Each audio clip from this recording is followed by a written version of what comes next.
of Yeah. I know of a family who's living at the back of Sandy Cove, and effectively every single morning at 6:30, the cars start arriving and the conversations to happen outside their house. So they effectively are being disturbed first thing in the morning. But I know it's a great thing. It's a great thing. Yeah, look, I'm a great believer in getting out there and being active. Yeah, I know this weather is kind of conducive to weeding out a lot of the the rookies.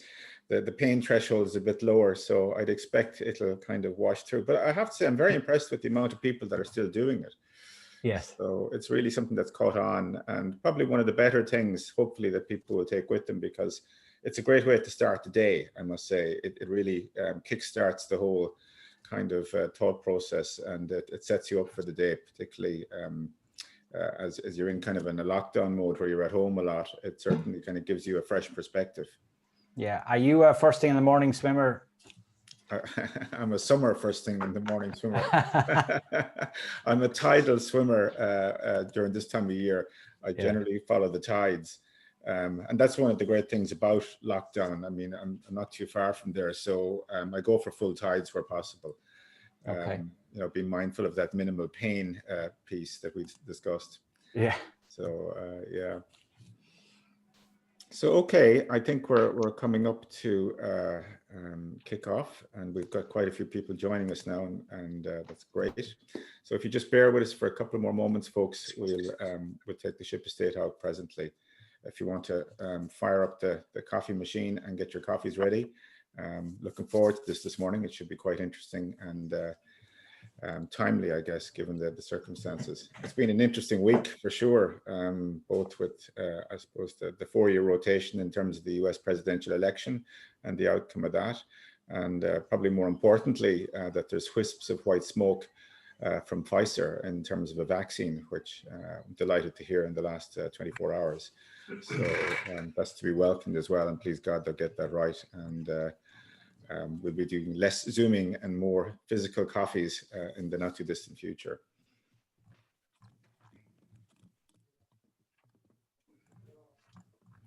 Okay, so I think just conscious of people's time and the fact that you're giving us your time this morning, we might just take the ship out.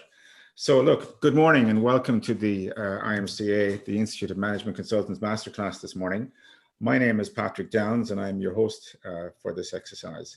Delighted to welcome Terry O Brien from DCU, who is going to share his wisdom with us this morning on how to stand out from the crowd, particularly in a very, very busy crowd where there's a lot of competition, and giving you some tips and tricks in terms of his knowledge, which has been accrued over the years in that particular discipline. From a housekeeping perspective, I think it's fair to say this is best viewed in speaker mode. And so if you probably go on speaker mode, that'd be helpful.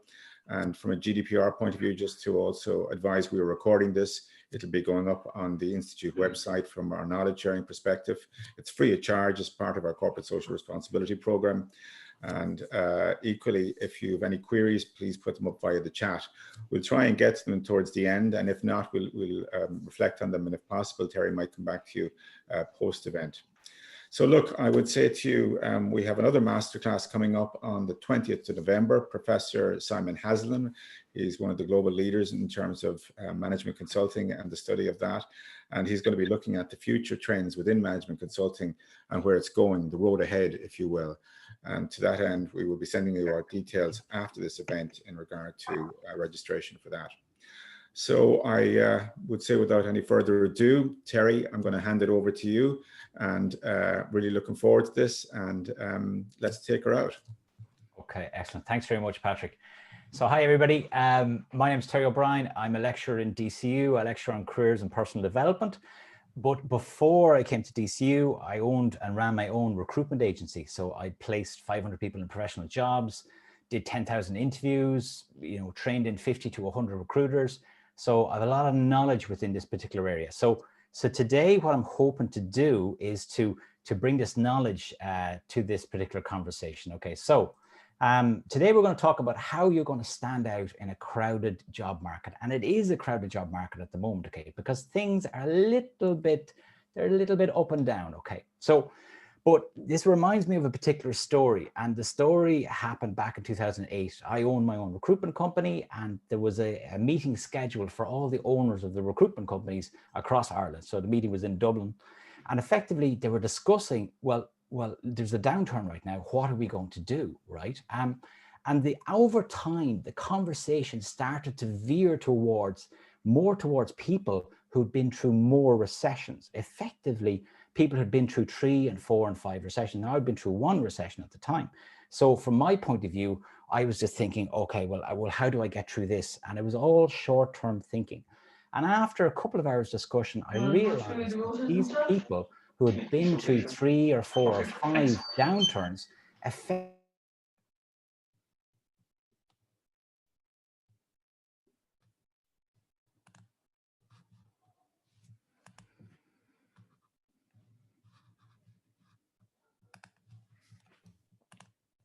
work for you going forward. And so what I realized at the time myself was I decided to actually exit the industry and go into a different route. But what you need to think about is this, is that recessions happen. There's going to be ups and there's going to be downs. The issue for you is how you utilize your time. Have you got a plan? Is your current plan, is it working at the moment? Because economies will recover. And as Patrick just said, there are, green shoots this week in relation to potentially a vaccine for COVID, which is a game changer. And you have the US presidential, the Biden after winning there. There's change happening right now. But how quickly that happens, who knows? So the point is this, is that if you think about it right now, something that you're rich in is time, and it's all about using your time and using it wisely, okay? But again, the problem is, right now is that there's a lot of reasons for you to be distracted. We're living in this, this VUCA world, the volatile, uncertain, complex, ambiguous world, okay? And that's a lot of change. And the problem here is that, it's all about you focusing on you, and can you actually keep the distraction away from you, okay? Because you have all this external information hitting you all the time through social media, through newspapers, through online, everything like COVID, Brexit, politicians, social media, all coming at you all the time. But what's happening is, and this is important for you to realize, is that it's about you focusing on you and you deciding, okay, from a career point of view, okay, what is it that I want? What is my plan to get what I want? And what are my goals to achieve that? So what I'd say to you is this, is that when you actually have a plan, it helps get clarity in terms of what you need to do to execute that plan. So it's very easy for you to get dragged into distractions. So don't get dragged into distractions. So when we talk about, you being focused, it's all about your mindset in terms of getting your mindset right and actually focusing on what you actually want. And the most important resource that you have is your time. And there's a law called Parkinson's law, which states that, whatever work you have to do, whatever time you have, it will expand to use up all your time. So from your point of view, if you think about it, you need to make sure you're focused on what your goals are about what you actually want. Now, part of that is you deciding from a career point of view, okay, right? Well, what do you want? Is it management consultancy? Is it technology consultancy? Is it working as an internal consultant in a firm? Is it working for one of the big firms? Is it working for a medium firm? Or is it that you would like to actually have your own consultancy in the future? So if you don't know where you're going to go to, you'll probably end up somewhere else. So be very, very clear about what you actually want. So as I keep on saying to people, right, the career landscape has changed overall, not just for consultants, it's the overall employment contract has changed. And in particular, the psychological contract, right? So there's a huge shift towards, temporary work, part-time work, contract work, this whole idea of the portfolio career.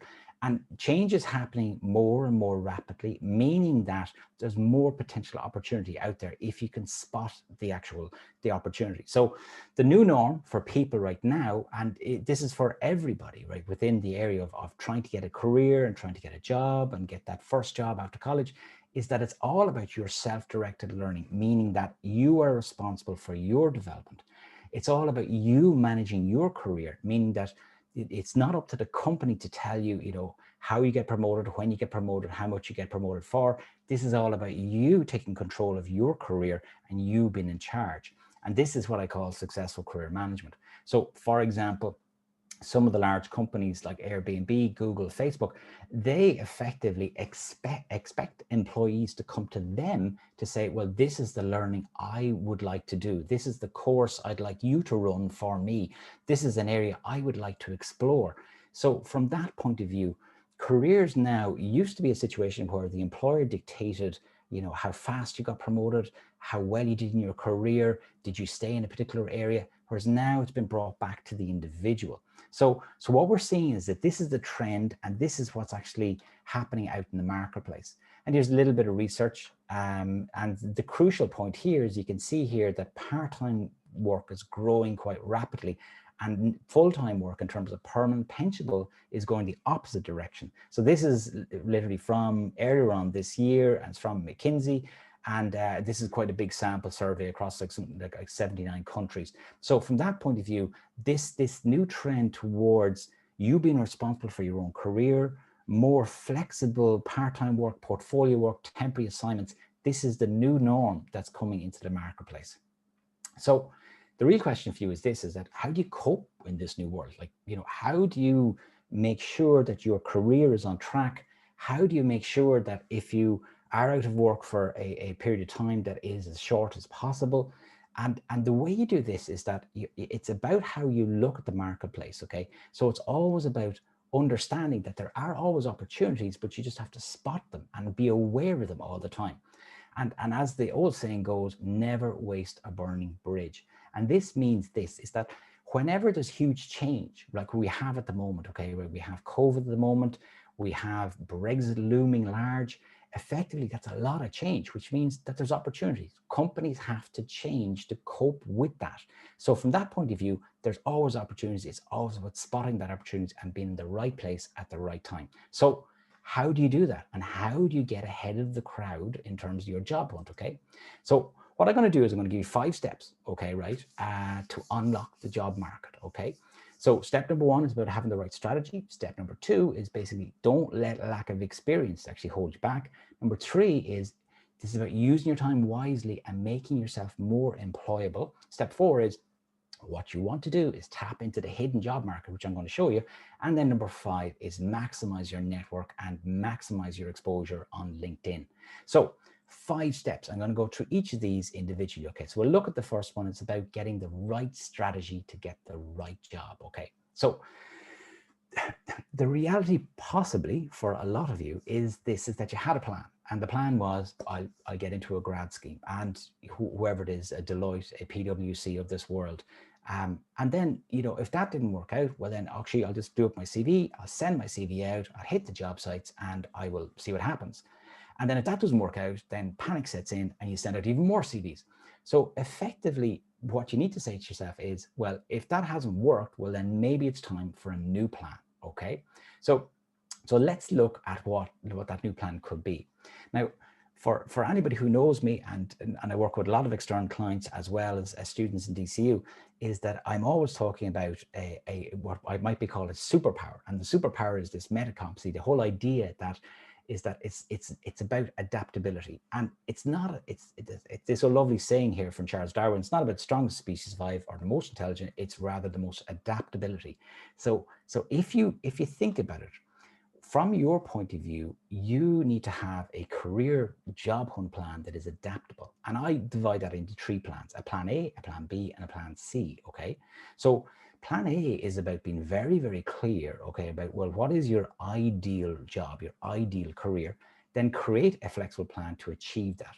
So plan A, ideal job, ideal career, ideal location, ideal pay. So what is that, okay? So for some people, you know, it is having my own business as a management consultant. For other people, it's working for a big firm. For other people, it's maybe working as an internal consultant within a company. So it's very important to become clear about what exactly you want. And plan B is effectively your backup plan to get to plan A. Now, plan B is about you gaining experience or gaining contacts or gaining skills to get you to plan A. So in effect, from that point of view, if you said that like you wanted to work for, you know, a Google of this world or a Facebook of this world, and that's a big technology company, you might decide to work for a smaller technology company who will actually give you the experience as a stepping stone to get into a Google or get into a Facebook. And that might be the same for consultancy. You might go and get a job in an IBM or a Microsoft that gives you great experience within a particular area. So therefore you can apply later on to other consultancies because you have that industry experience behind you. So think about it from that point of view. What industry experience would be brilliant for you to get into that consultancy role?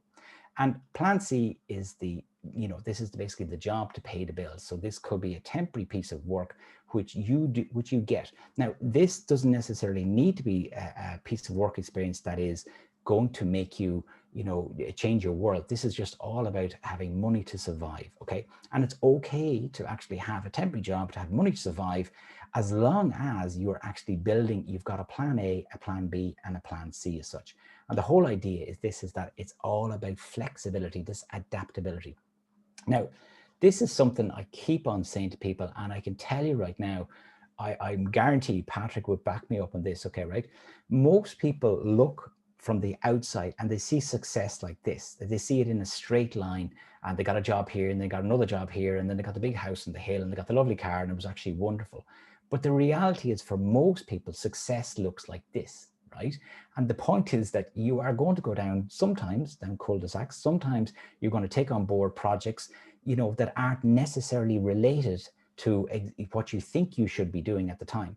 But it's all about this. Do you have a plan to get to somewhere else that you're clear about where you want to go to? But success is a winding road. So don't give yourself a hard time if you haven't got the job yet. Don't give yourself a hard time if you haven't got the contract with the big name company on top, on the top of your CV. So it will take time, but understand this: you build toward this with a plan A, plan B, and plan C. So be flexible and have a plan in place to get you to where you want to get to. I'd say, Terry, I would absolutely agree with that. And I'd also just caveat, enter on that, how critically important it is on the winding road to stay on the pitch. It is imperative always. Niggers. I don't like niggers. I don't like niggers. I don't like niggers. I don't like niggers. Thanks. I don't like niggers. What was that? I think I don't like niggers at all. Niggers always play basketball. I swear every nigger's so tall. I swear.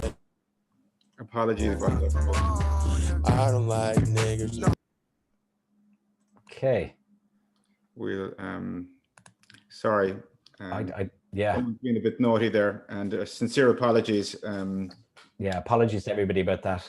Okay. I don't know what happened there. We got an outsider jumping in there, so sincere apologies. But anyways, stay on the pitch. Stay on the pitch. Yeah, absolutely. So, and this is the thing, is to understand, right, that as economies go up and economy goes down, there's more opportunities in the upswing and actually at the very, very top to get into those ideal positions that you're looking for. But by staying on the pitch is vital. Okay, so step number 2, okay, right, don't let a lack of experience hold you back. Right. So when I'm helping graduates, get the right job and, make that breakthrough, they say, well, Terry, I don't have a lot of experience behind me. I would always say, well, okay, well, let's try to come up with a plan how you can actually get a bit of experience, okay, right, which will make you stand out from the rest of the other graduates, okay, right? So let's look at the current situation. Okay, how can we turn this current situation into a positive, okay, right? So we look at the current problem. The challenge is, okay, you potentially have a lack of experience. How can you get a solution to that? And the solution is, how could you add value? How can you, and by adding value potentially to some situation, that makes you more attractive to employers. Because typically speaking, if I was in an interview and it was, let's say March of next year, April of next year, and I was working as a recruitment manager for some company, I would ask a graduate from last year, as in this current cohort who've just graduated, well, what have you been doing since last October? And I would be saying to him, well, you know, could you have not done something? Could you have actually, you know, increased your experience somehow? So the solution here for you is that offer your services, adding value, and you become more than attractive to employers because you've used your time wisely. So here's a few questions for you, okay, right? Few solutions for you as well. So what you're looking to do is to find problems that you can solve, you know, and so what we're asking you to do is potentially, you know, use those frameworks, use those solutions that you learned within your courses. You know, it might be a SWOT, a PESTEL, a Boston Matrix, whatever it is, okay, right, to solve problems. And you see, the way to look at work experience now is that it comes in all shapes and sizes, meaning that it's not necessarily about to get a 20-page contract in the post. It's actually about meeting somebody on the street, you know, and actually helping them with a particular problem. So another way to look at it is this, is that, you know, people say, oh, well, Terry, I haven't got a lot of experience. I don't know if I can use a framework. Well, then offer your services, offer your ideas, offer your time. You know, there's a lot of local organizations at the moment, like clubs, societies, and they have funding issues. There isn't a club in Ireland or a society that doesn't actually have a funding issue right now. How could you help there? What problem could you solve in your local community or your network, right? You know, and the whole idea here is this, is that think about where we had a conversation today, myself and Patrick, right? And we were talking about, you know, how tech savvy all the current graduates are. You know, for a certain cohort who are listening to this or listening to the playback of this, you'll find and see that, you know, you can do things like SEO for websites. You can write blogs to get more exposure for companies. You can run social media campaigns.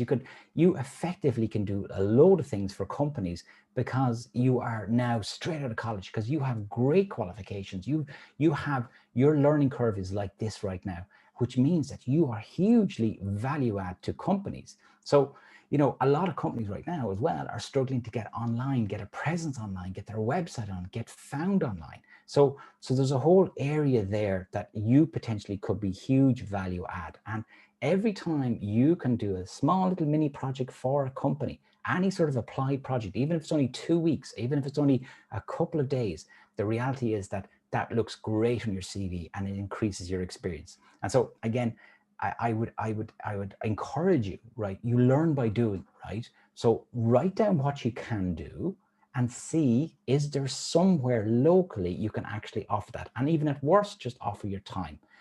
So point number 2 is this: add value, and that, by adding that to your CV, will make you stand out from the crowd. Okay, so, and I love this quote because I think it's a reframing of the problem, and that is, this opportunity is missed by most people because it's dressed in overalls and looks like work. So sometimes you might just volunteer, you might, you know, do a project, and you might say, well, I don't know if this goes anywhere, but you'd be amazed where it can go because it increases your network and somebody sees your potential. So from that point of view, I would always say, if you've got the time right now, offer your services and increase your work experience by doing mini projects for different organizations around you. So this moves us on nicely onto step number 3. And this is about trying to make yourself more employable, right? So you are time rich, and I'll be honest with you, you know, time is a resource which is very, very valuable, okay? So currently, your challenge is that you don't have a job right now, but the opportunity is that you have time to invest into yourself, meaning that this can go anywhere, because you can actually now look at your situation and see, oh, right, wait, where do I want to go to? So the first area I would say is this, is that, you know, that means you've got time to do courses, read books, improve your knowledge, skills, and abilities. And in particular, you have all this array of free courses, these, you know, massive online courses from Coursera, FutureLearn, Udacity. There's another 10 or 20 there, but they're the main 3, okay?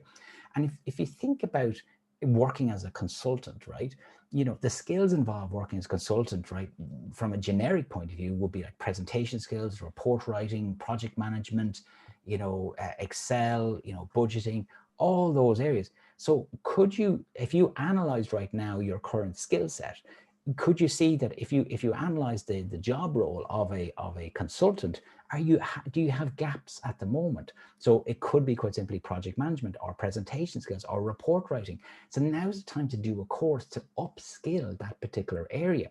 Now, another way to look at this is that if, for example, you realize that you wanted to get into a slightly more technical area, let's say it was something that was maybe in analytics, and you realized that you didn't actually have Google Analytics covered, or you didn't actually, you didn't have a certification in the course, or you were trying to get into other companies that have certifications like Google, like Facebook, like they really look very positively on getting certifications. So now's the time to upgrade your knowledge, skills, and abilities.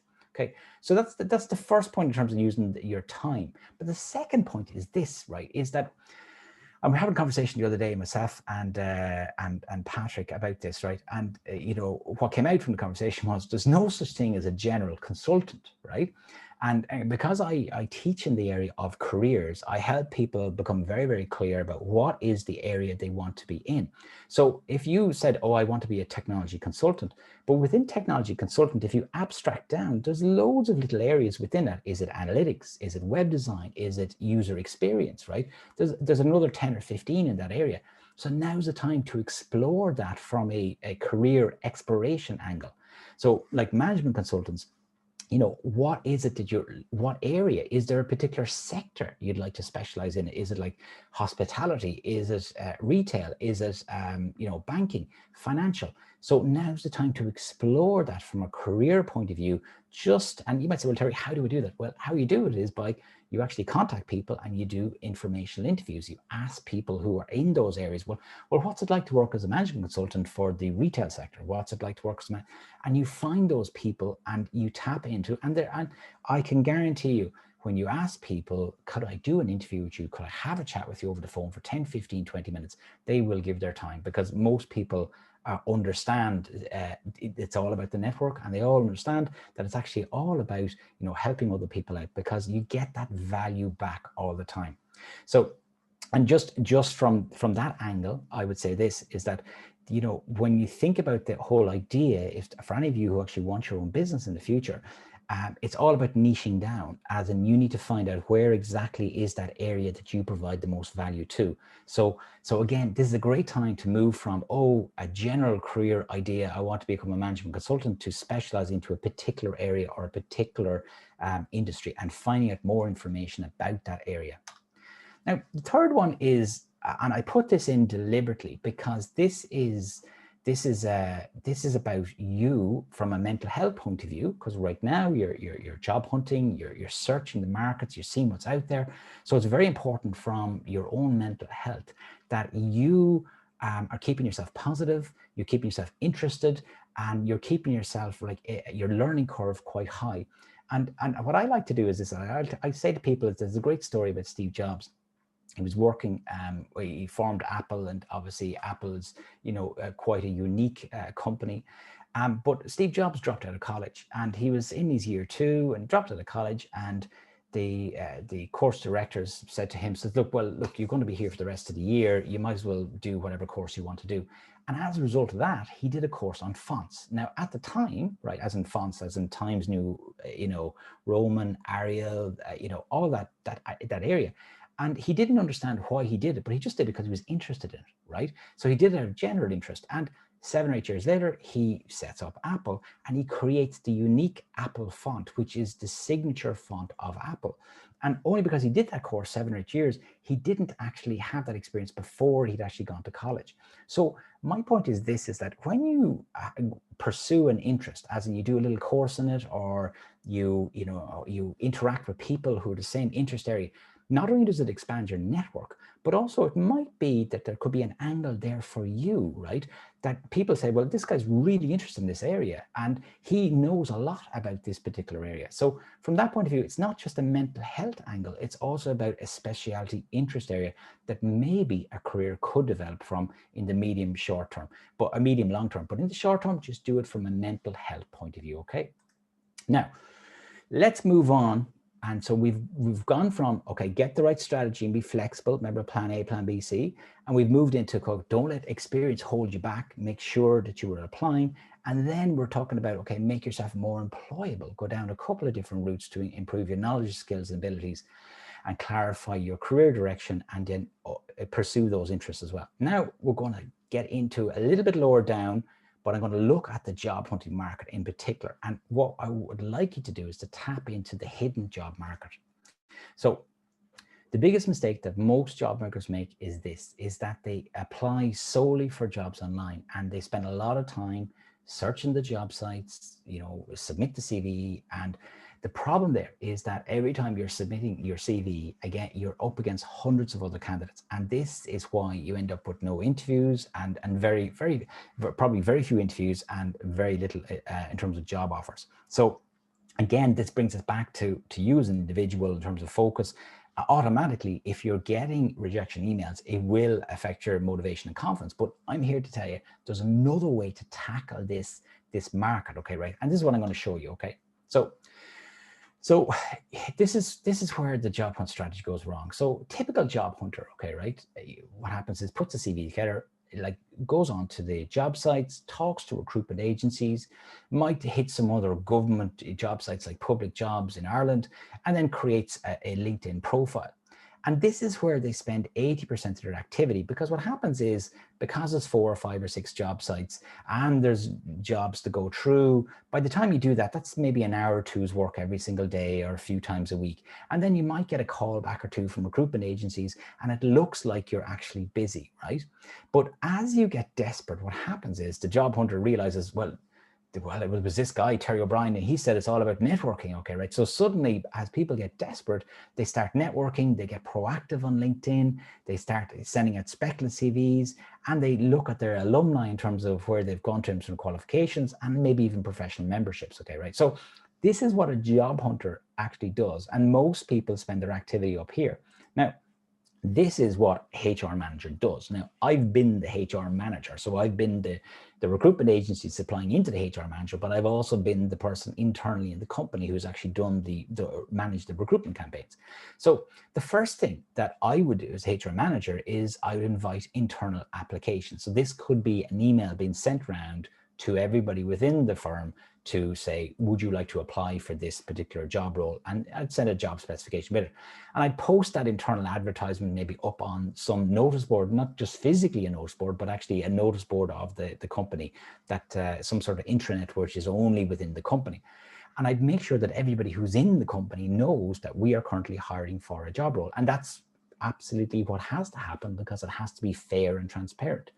Then the next thing is this, is that I would ask people who are in the area for referrals and say, John, do you know anybody who could do this job in that department who you'd recommend?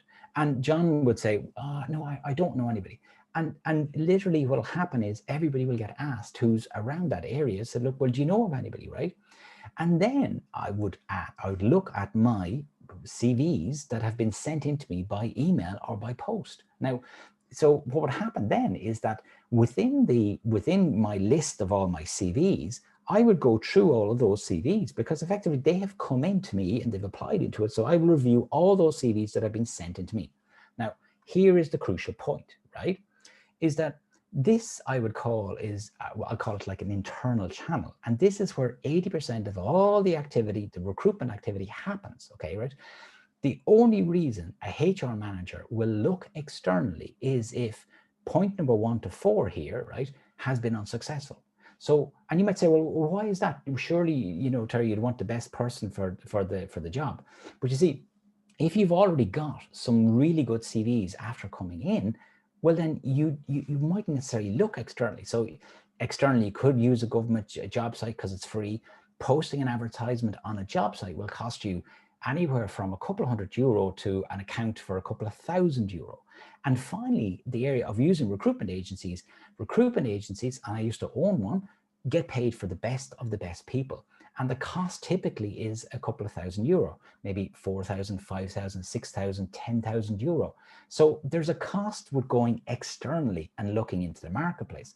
add into the fact is that when you go externally, you get in a load of CVs, and therefore you end up having a situation where you're managing 3 or 4 recruiters who are sending in CVs into you, and then they're looking for feedback on the 10 CVs they sent. So you've 50 more CVs to review, and effectively it takes up a lot of your time. So it's a lot easier for you to actually just look at your internal channel first, right?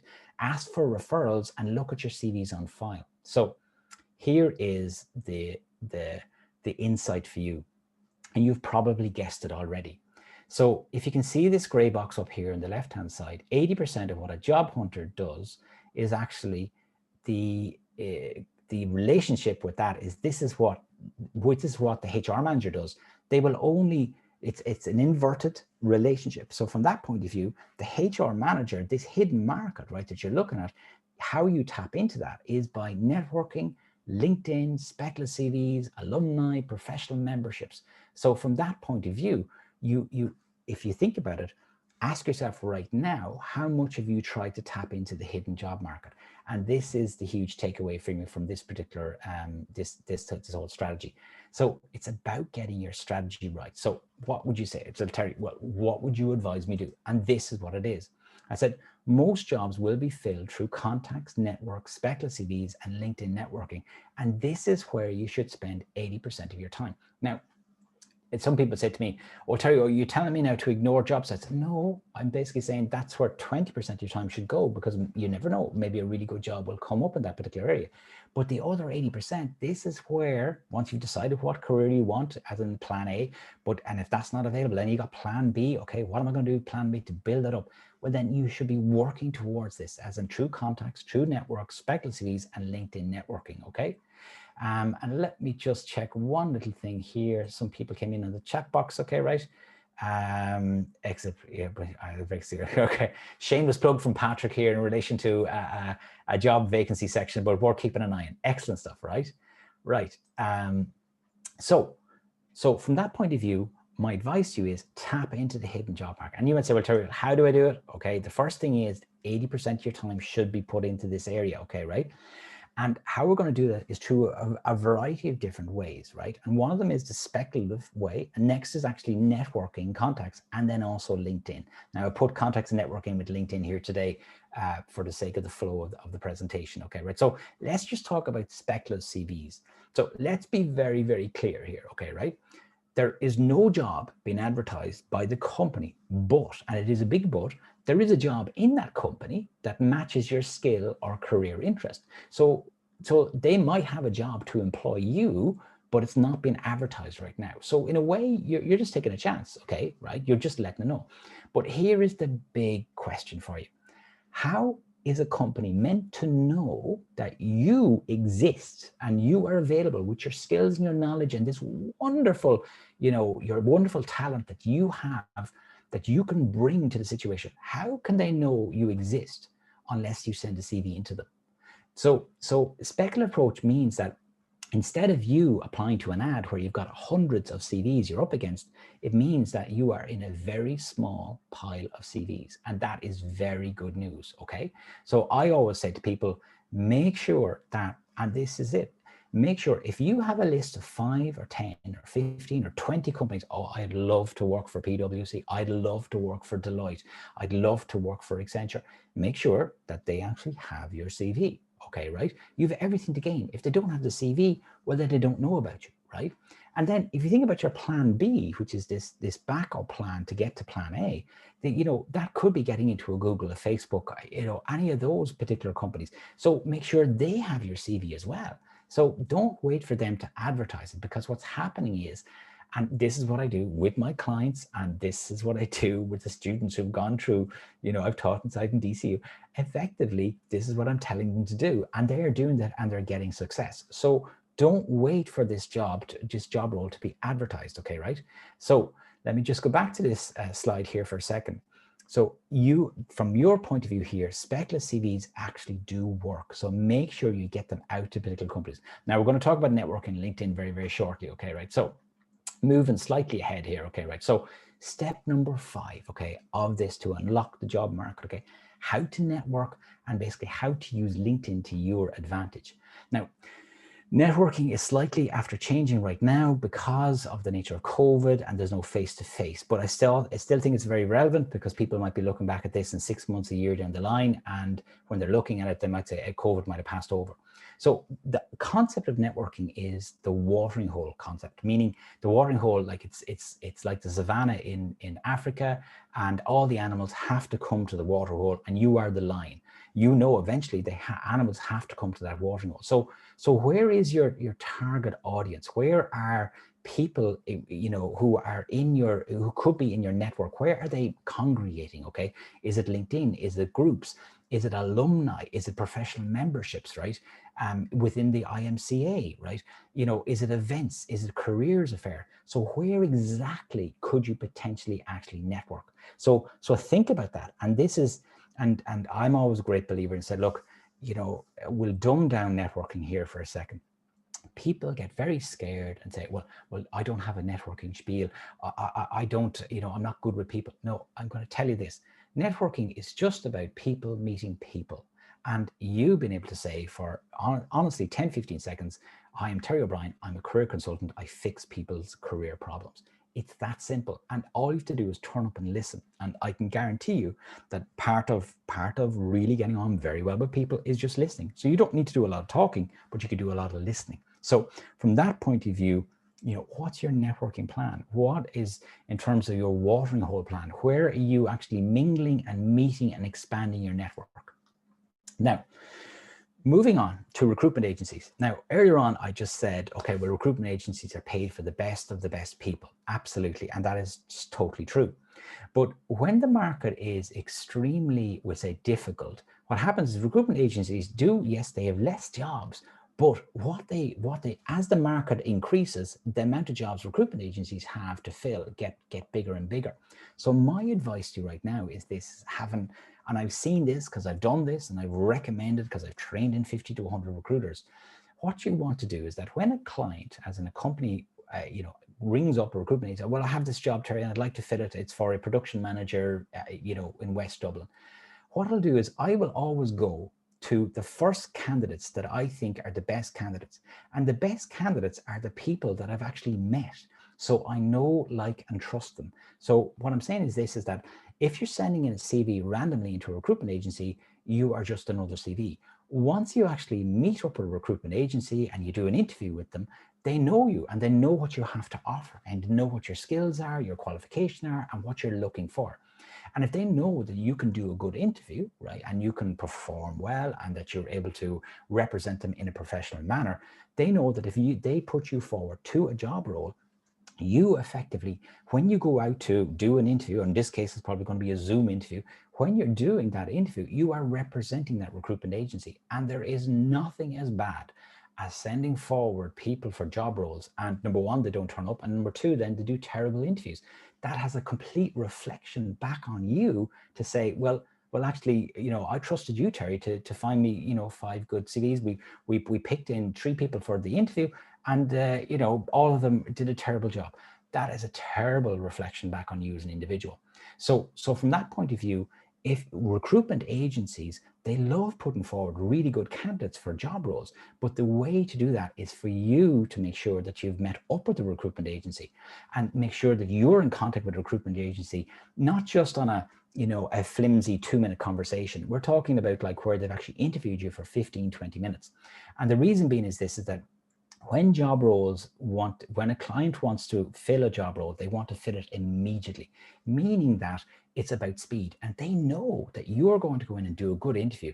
Well, then they're going to put you forward immediately and get that first shortlist of candidates out to that client.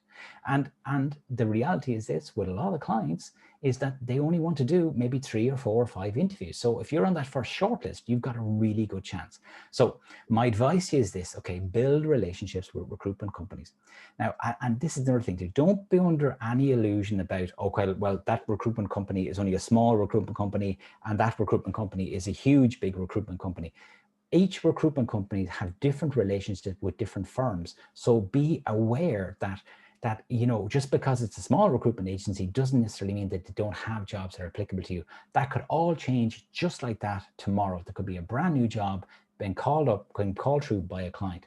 So Another little tip in terms of recruitment agencies, don't forget this. Recruitment agencies also put people in temporarily and short-term contracts. So if you have a recruitment agency that provides that service, maybe they can put you in on a short-term contract to work, do some work and get some work experience. Now that could be a plan C or a plan B type job, but effectively, you know, it is another gateway into that particular company. Now I know for a fact, or I'll just give you an idea, one of the things that Google do is Google will bring somebody in on a 3-month contract or 6-month contract and see how they work out. And then if they work out, then they'll pay the recruitment agency a fee. So understand there's always a backdoor, and recruitment agencies can provide that backdoor through the relationship you have with them, and also maybe through temporary assignments. Now, LinkedIn. Now, I am going to, in terms of LinkedIn, I know that Patrick's got a session planned in the next while on LinkedIn, okay, right? But I'm going to give you my take from a recruitment point of view, and that is this. So LinkedIn effectively is brilliant. It's a database, but it's also a network. And the separation is important because, number one, a database means that it's about you being found. And that mean found, like a Google search, it's all about keywords. And keywords mean, what are you known for? What is it you'd like to be found for, okay? So a network, right, it's slightly different in that basically it's about your contacts. How big are your contacts? How wide is your network, okay? How many people are above or below your level within your network? And it's about being visible to your network, but also adding value to your network, okay? Now, it doesn't mean that you need to go live like on LinkedIn doing your 10-minute spiel. No, it might be just sharing an article that actually is relevant to people in your network, showing that you're interested in a particular area. So for me, LinkedIn there's 3 levels to it. There's the basic level, which is creating a profile. There's a medium level, which is making sure you actually have the right keywords in sentences, okay, right? And also, you know, a certain amount of networking that you're tapping into your network. And then this advanced level. And as Patrick pointed out earlier, is that LinkedIn offer training as well, but it's also that this is the platform right now. Everybody's talking about Zoom, but Zoom will come and go, but LinkedIn will be here long term. So this is the business professional network. So effectively, this is about, you will see, all companies are up on LinkedIn, meaning that there are people within those firms. So if you want to actually target people, you can target those people within those firms because they are already up on LinkedIn, and you potentially send emails to them. So basic level, create your profile, right? Medium level, get active, make sure your actual keywords are there. And then the advanced level is then what are you doing proactively up on LinkedIn, okay? So how to use it to your advantage? 3 things. Make sure you're visible on LinkedIn by posting articles, making comments, getting involved in different groups, expand your network, make connections with people, target companies you'd like to work for, target people within those companies, and make sure that your keywords are right. So if you're in the area, and I won't name him, but it was a guy who actually graduated through DCU 2 years ago and sent me through an email and said, Terry, would you just have a quick look at my LinkedIn, my CV? And when I analyzed it, you know, he was working as a consultant, and on his LinkedIn, he actually only had consultancy mentioned twice. And so from your point of view, you want to have those keywords mentioned 5, 10, 15 times: consultancy, management consultancy, without it looking stupid. It needs to actually read correct, okay, right? So if you've got a specialism, you know, SEO, analytics, you know, blogs, whatever it is, make sure that that's been written in a few times so you actually get found as such. Because the way people are searching, right? And it was an ex-colleague of mine, Johnny Campbell in Social Talent. He teaches people how to actually search for people using Google. And what comes up first on the Google search are LinkedIn. And from that point of view, you're looking to make sure that those keywords are in the double-digit area in terms of 10 plus, so you can be found, because other people have done this, and they will literally be higher up on their search results. And after you've made 10 or 15 or 20 calls and you've got your short list of good 4 or 5 people, well, then you won't go down to the bottom of the list. So you need to be found at the top in terms of the amount of keywords that are actually on your LinkedIn. And that goes also for your CV as well. Okay. So in summary, okay, right, 5 steps to unlock your job market. Okay, right.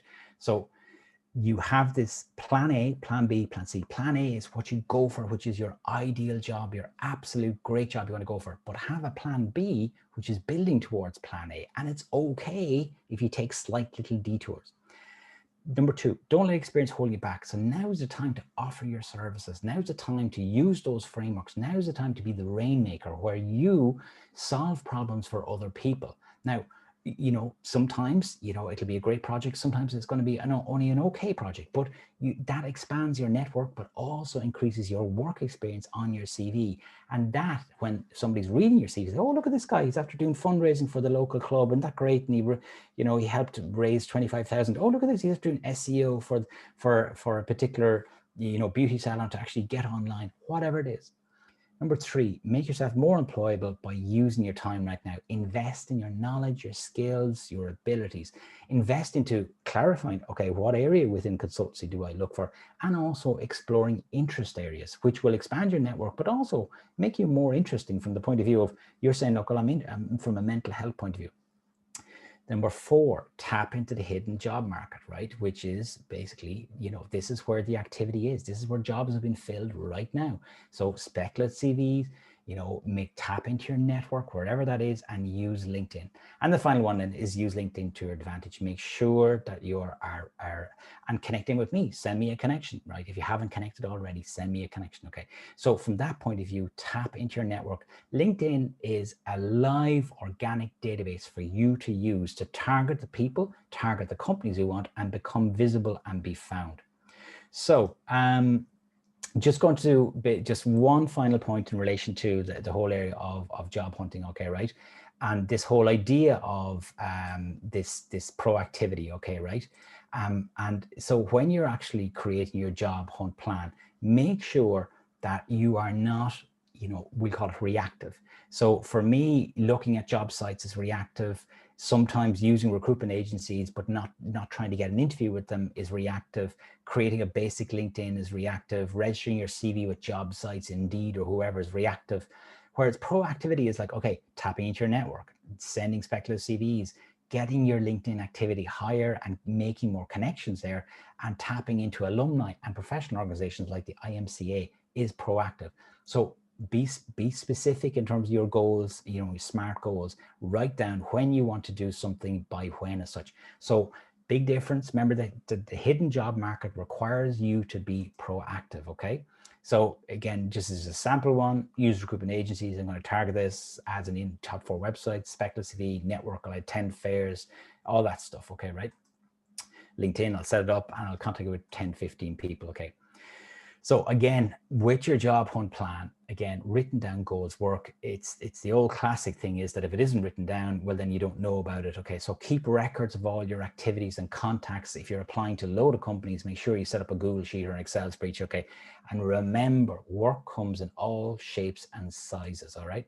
Final tips: stay positive. Okay, right. The economy will recover. We can already see the green shoots with this potential vaccine. Now, again, we've got Brexit looming large. So from that point of view, Brexit is the next shock coming down the system, and it's coming quickly. But at the same time, too, it's all about you focusing on you, nobody else. Okay. Timing. Okay. Look, the reality is this, is that you might have applied 2 months ago to a particular company, and that was the company you wanted to get into. But literally a new job could appear in that company tomorrow.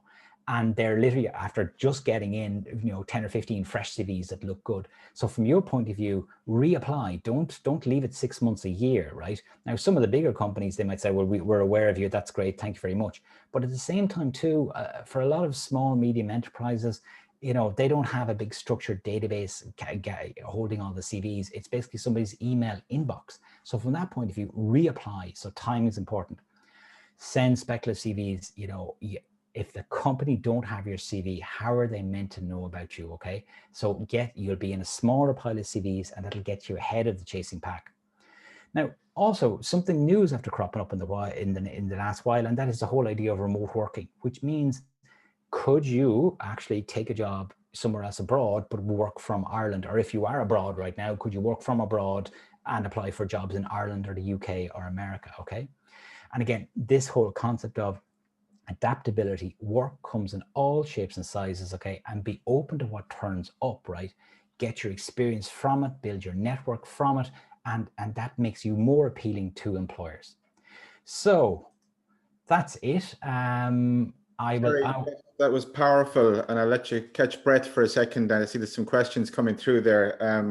Really, really wonderful presentation, and I would take away some stuff there in terms of just the access to the hidden market is really kind of insightful, because people really don't think that through sometimes, and they automatically assume throwing a lot of CVs out there is the best way of doing it. So that was really, really insightful. From the networking perspective, you know, the old adage of fish where the fish are is still as true today as it was when it was created. And it is important to actually have a look at LinkedIn as a harvesting tool. And I hate to use the word target, but kind of focus on the people that you're trying to communicate with is very important. Take a look at their profile. You know, there are one of the great opportunities in this particular moment, but generally speaking as well, is pro bono work in terms of your CV. And I would say charities in the Irish context is very powerful from a networking perspective. So you have two avenues there that you can explore, and particularly for people that maybe aren't native to the island, that are coming in and are having difficulties kind of breaking into the social structure. I would say join a sporting club. You know, obviously you have the behemoth of the GAA, but diversity is the order of the day. So people are very welcoming to kind of broaden out the gene pool, and whatever it is, be it cricket or GAA, soccer, rugby, whatever you're having yourself, fencing, I would join a sports club, because by the very nature of that, it's a social convivial network, and Ireland is a small place, so people actually come together, and we will do so again fairly shortly, please God. Equally, I would probably say that you know, the Brexit note that you mentioned is a concern, but equally it's an opportunity. My own kind of thought on that is that there are a lot of specialist skill sets that are required that weren't there 2 years ago. So everyone is equal in terms of acquiring that knowledge. So you can actually train yourself in the special areas that they're requiring people and will be requiring over the next short period. So you have as good a chance as the next person of grabbing a good job there, because the skill sets will be immediately required and upskill. And there's plenty of courses. Indeed, I think DCU are doing them, and there are any amount of them being funded by Enterprise Ireland out there. You know, look, in a field out there where, you know, 30 years ago, the Leaving Cert was the bar. It then became a post-grad qualification to the Leaving Cert, a post-Leaving Cert course. Then it became an MSc, which is where it's at. When everyone's coming out with MSCs, you have to set yourself apart. And the only way you can do that is on your CV. And I remember getting a bit of advice a couple of years ago from a recruiter, Terry, in your old profession, that one of the areas she looked at was hobbies. And they always found that an interesting one, just to kind of give a bit of humanity to the person behind the CV, because if they have a wall of master's graduates coming at them, everyone is equal. So what sets them apart? So then it's their hobbies, and everyone puts in kind of hill walking or, you know, reading, whatever it is. So maybe think about what actually are your hobbies in terms of transferable skills in that space as well, or particularly reflect kind of the charitable work that you're doing, whatever that is. The environment is very important at the moment in that space as well, so you can get a nice segue between kind of environmental charities and kind of the sustainability agenda, which is very potent, and particularly with an American president coming in with the agenda that's coming down in terms of climate change. So that sort of area is one kind of that can be very fruitful. I'd equally say, just as an item to what Terry has said, in terms of when you're sending out CVs or unsolicited communications, probably through LinkedIn, I'd diary a note in maybe 2 or 3 weeks out, just to send a follow-up note as a courtesy, just to say, look, don't want to bug you, but just following up to see if you had a chance to take a look at the note I sent you. And I was just wondering, have you any advice? People love to be asked for their guidance. One of the great things to open a conversation with someone, no matter who they are, is if you ask them for their advice. Every human being is hardwired to be actually flattered if you ask them for their advice. So it's a great segue into a conversation. It's a great segue for, I suppose, your follow-up note, and just say, look, maybe even you could give me some tips on my CV. Is there any way, you know, is there any way you think I could improve it, or where are my softnesses there, so that I can kind of ramp it up for future reference, except that you're not recruiting for me at the moment, but maybe in the future you keep it on board, and is there any way I can enhance that? So there are some of the tips. I know you might have had a chance to look at some of the questions there, Terry, while I was spieling to you. Yeah, I think you've answered Darshan's question about, how to get volunteer work. And, there are volunteer sites as well where you can offer your their time, but also clubs and societies. There's a question in there from Claire. What's the best way to approach recruiters? Okay, so here's two or three little insights. Number one is this: emails are too easy to ignore. So what you want to do is actually call up, as in literally just pick up the phone and call a recruitment company, okay, right? And get talking to a particular consultant. Because then what happens is they will take your call and you start building a relationship from that point of view. Then the next thing is this, Claire, and this might sound very strange, but if you have, you could have a recruitment company and it's got an open plan, and a recruiter here within a company, we'll just say CPL as an example, they might have a certain set of jobs, but there could be somebody sitting like 2 yards away with a different set of jobs. And you think you've called up and built a relationship with one recruiter here. It's very, very important to make sure that, at the end of your conversation with a recruiter, say, is there somebody else I should be talking to inside in CPL? Is there some other division I should be talking to?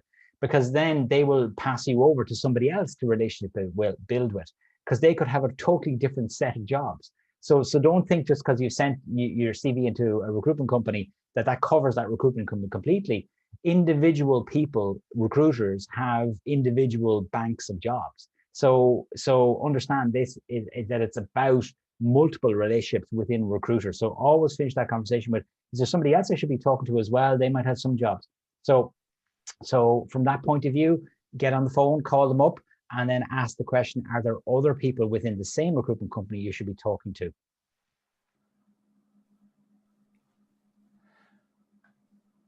All right, okay. Right, so question from Patrick. What's the view on value of spending time in LinkedIn discussion groups as part of networking? Patrick, it is good to use LinkedIn groups, okay, but it has to be where you're providing value add. And if you think about it, if you can provide some sort of value add or some sort of insight, well, then you become visible, right? So it is a tool, but I think it's probably for people who are a little bit more experienced, but it might be good in terms of groups to see people who are contributing, who do have that more experience, and use your tactic of asking their advice. So groups are a great place to see specialty areas, but it also shows your interest that you're in that particular area.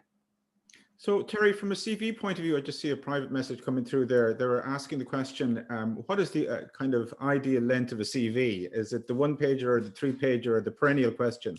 Okay, so without a shadow of a doubt, the 1-pager is only America. That's it. It's called a resume. It's only America. And what happens is the excess information from the 1-pager goes into a very long cover letter in the United States, right? So the ideal length is 2 or 3 pages. Anything more than 3 pages, and at this level of experience, you must obviously you're doing double line spacing and you're adding in more information. What you want to do is you want to have a compact 2-page CV or 3-page CV, ideally 2 pages, right? If you've less than like 10 years experience. And the reason being is that, once people, and I won't name the company, I remember getting in job specs from this particular US multinational, and the job specs were 15 pages long. And because it was too much information, you just tuned out on page 3. So you want it to be precise, and no matter who I've ever worked with, and I've worked with hundreds of people in terms of, different various workshops right over time. And they say, no, I've got a 5-page CV. You can't make that down to 2-page CV. I said, I can make it into 2-page CV, because what you have is you have experience from 15, 20 years ago, which is no longer relevant. So that doesn't need to be there. It just needs to be a brief mention. They have their junior sort of results in, it's no longer relevant. So from that point of view, it's about messaging. So what is the message that you want to get across? So if you, let's say, want to get a job and it's a consultant and it's in the area of analytics, you want to have that very clear that it's consultancy and analytics on that first 1/3, 1/2 of your CV. Because the way our brains work is that there's a psychologist from the 1950s called Miller, and his theory is that at any moment in time, we can't take more than 7 pieces of data into our head plus or minus 2. So you want to hit them early and get the message out very, very quickly within that summary, the professional profile summary at the start. And then you want to hit them within your education, that you've covered the area, and then your bits of work experience that you have relevant to that area. So it's about them thinking, yeah, halo effect, this person has this experience. But if you've got a long CV, what happens is that then that all gets watered down. You're what's it again? You're a jack of all trades, master of none. You need to make sure you have a tight CV, 2 or 3 pages. And Terry, what's your view on video CVs, that kind of emerging? Look, I think the video in interviewing has become more popular because of Zoom and the pandemic. And how you perform at video interview is you have to make sure that you are looking into the camera. So for example, if I pulled up everybody's picture here right now, and this is what I do automatically, and you might have seen me move to the right at the very start, is that I would have knocked out the actual pictures of everybody who's listening to me, right? What I'm doing is I'm focusing in on one particular dot, which is this screen picking me up here. So from that point of view, performing at a video interview, it's very, very important that you're just listening to the voice, but you're communicating directly into the camera, right? Yeah. So as you can see there, I'm focusing in the camera. So I'm making sure there's eye contact with the camera. And I'm also making sure there's a lot of, non-verbals happening in terms of giving instruction on my hands. So what do I think about video interviewing? I think the golden rule of interviewing is 80-20. Your job is to fill 80% of the space, meaning that you should be talking for more than 80% of the time. And every now and again, every couple of sentences, every couple of minutes, you leave a little bit of a gap for somebody to come in with a question. But your job is to fill the space 80-20. You should be speaking for more than 80% of the time, and the people interviewing you should be speaking for less than 20% of the time. Yes, I think because of Zoom, video interviews have become more relevant. Where do I think it's going to go to in the future? I think it'll go back to face-to-face. That's what's going to happen, because you get a better feel for an individual, and you also that they turn up and they're motivated. So, I mean, two kind of questions on that then, I suppose, in terms of dress code on the virtual kind of network at the moment. Any thoughts? Always professional. Always professional. I know it's if you probably looked at all the interviews being done by TV networks, the classic case of the BBC, you could 2-3 years ago, it would have been, somebody dressed up in a shirt like this, with good background. And now all of a sudden it's somebody in a t-shirt, and they look like they're really casual. No, for the same rules apply. You want, your best impression, and first impressions are vital. And so from that point of view, you want to come across like as if you're physically walking, you're in the building. So I would always make sure that you're dressed up professional, because you need to give that impression that you are a serious professional. So obviously dress up as if you're going to the interview itself. I suppose I'd also put the caveat emptor, or the buyer beware warning, to people kind of looking for jobs at the moment. And it's probably self-evident and doesn't need saying, but I'll say it anyways, that people should be cautious about what they put up on their social media platforms.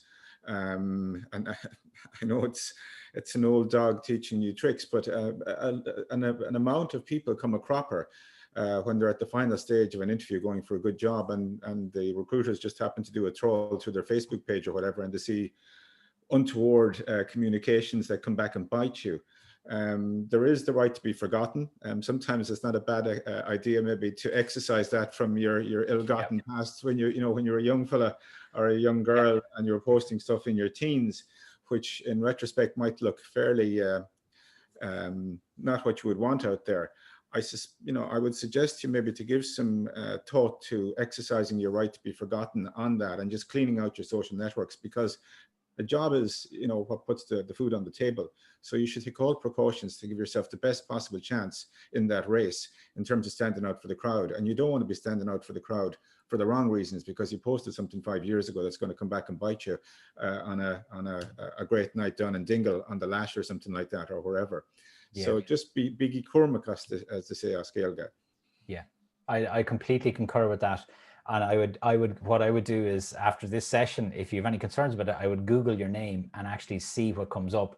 And if there's anything that could be misconstrued, delete it, get rid of it, and the right to be forgotten by Google as such, because it's not worth it. I've had numerous candidates who have shot themselves in the foot, literally, at final stage. And and I'll just give you an example, and it's not social media, but it is this. And they were asked the classic interview question, where do you see yourself 5 years down the line? And the person said, well, actually scuba diving in Australia. And the interviewers laughed and said, oh, no, seriously. I said, no, yeah, that's always been my dream. I think I'll work here for about a year and a half, and then I'm going to go on to Australia. And they had the job in the bag. It was a done deal. This was just a meet and greet type session. And they got on the phone and they just couldn't believe it. So they said, this is our ideal candidate, but we can't hire them because now the managing director thinks the person is just not suitable and they'll be gone in a year and a half. So you have to be aware that you have a digital footprint, right? And you are at interview, and your CV and your LinkedIn, all this piece are all representations of you, right? So make sure there's nothing there that can be misconstrued, misinterpreted, and that actually knocks you out of the process. Yeah. Okay, I think Darshan has a question there in terms of recruitment agencies that mightn't be online. I suspect most, if not all, recruitment agencies are online at the moment. It's almost inconceivable that they wouldn't be, because that's where their own harvesting is occurring. It's an online search process. So it'd be most unusual. Yeah, I would say, Darshan, is that it goes back to what I'd said to Claire earlier on. Pick up the phone and call them, because they have to answer the call. And then second of all, it's too easy to ignore emails. It's too easy to ignore, a CV being sent in and you get a standard reply back. You want those recruiters who are, for example, just use CPL again, a great recruitment company. You want those recruitment companies who specialize in your area. Let's say it's, technology, like CPL. You want them to make sure they know about you and know what you have to offer. But step it up from just a CV being sent in to they have seen you and interviewed you for 15 or 20 minutes, so they know you and what you have to offer. And that basically means they can trust you and put you forward for a job role. I'm reminded, Terry, as we're coming to the conclusion of the old adage about, in a bar, and hopefully we'll all be having a coffee or a beer or a glass of wine in a bar in the not too distant future. But the saying goes that a barman in a busy pub will always answer a phone. It's an irony of nature.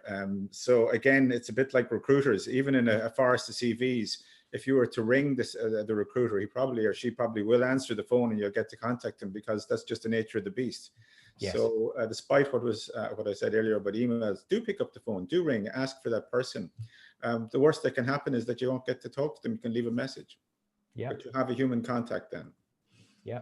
That's exactly it. Okay, listen, I'm conscious of everyone's time, and I'm particularly conscious of Terry, and that was a really powerful and helpful presentation, Terry. Really, really good and worthwhile. And, all the best to everyone out there. Keep your chins up. You'll get there. Keep on the field. That's the main thing. Keep playing on the field and remain on the field. And we look forward to seeing you at our next webinar. The Masterclass is coming up with Professor Simon Haslam on the 20th of November.